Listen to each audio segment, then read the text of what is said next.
In a world obsessed with money and fame, sometimes a single act can freeze time. This is the story of a meeting no one expected between a revolutionary soldier from Africa and the most celebrated footballer on earth.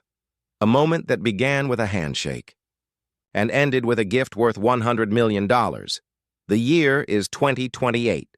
Night falls over Dakar's new international conference center. Cameras flash. Flags of 54 nations wave in the warm Atlantic wind. A black convoy slides to a stop. Burkina Faso's president, Ibrahim Traoré, has arrived. Across the tarmac, another plane touches down. From it steps Cristiano Ronaldo, greeted by cheering fans waving both Portuguese and Burkinabe flags. The crowd can't believe it. A football legend and a revolutionary leader, about to share the same stage. For months, African media had whispered about this meeting. Was it about politics, charity, or something else entirely? To some, it looked impossible. To others, it was destiny, a dialogue between discipline on the field and discipline on the front line. 3 weeks earlier, in the modest presidential office of Ouagadougou, Traoré sat beneath a single fluorescent light. Maps of youth training centers covered the walls. In front of him, one small velvet box. A journalist asked, "Mr. President, what do you hope to achieve by meeting Ronaldo?" Traoré looked straight into the camera and said, "When our young people shout his name, they're not celebrating luxury. They're celebrating discipline. If we can turn that admiration into education, then fame has finally found purpose." He closed the velvet box gently. No one outside that room knew what was inside. But that box would soon become one of the most talked-about symbols in modern Africa.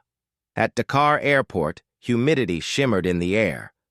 Ronaldo stepped down the stairs, smiling, waving to the crowd.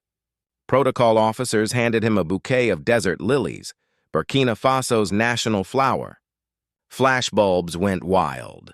Meanwhile, Traoré's convoy rolled through the city without luxury. No limousine, no gold emblem, just armored trucks and a humble flag. Two worlds were about to meet.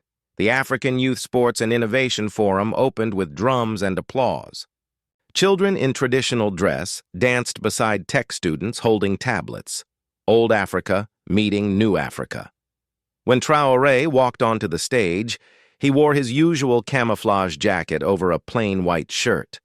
No medals, no tie, just conviction. Ronaldo followed in a sharp navy suit. Different worlds, same discipline. Traoré spoke first. "Africa's strength," he said, "is not in diamonds or gold, but in the seconds our youth refuse to waste." The hall went silent. Then applause. Ronaldo nodded. He understood. Because for him, too, time was everything. After the ceremony, cameras were asked to wait outside. Only a few aides and official recorders entered the meeting room. Walls draped with Burkinabe art. A single round mahogany table. 2 chairs. Traoré opened the velvet box. Inside lay a watch, unlike anything the world had ever seen. No European brand. No luxury label. It was built by African hands, artisans from Burkina Faso, Mali, and Morocco. Gold from the Sahel, diamonds mined without blood.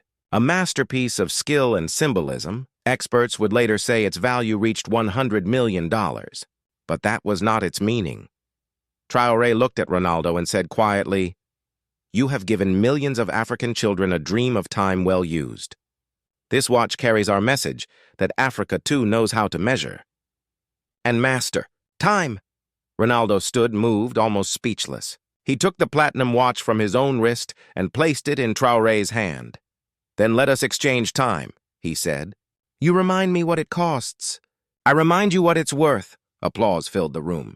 A handshake sealed the moment. And outside, the world waited, unaware that history had just changed shape. By morning, every major outlet carried the same line.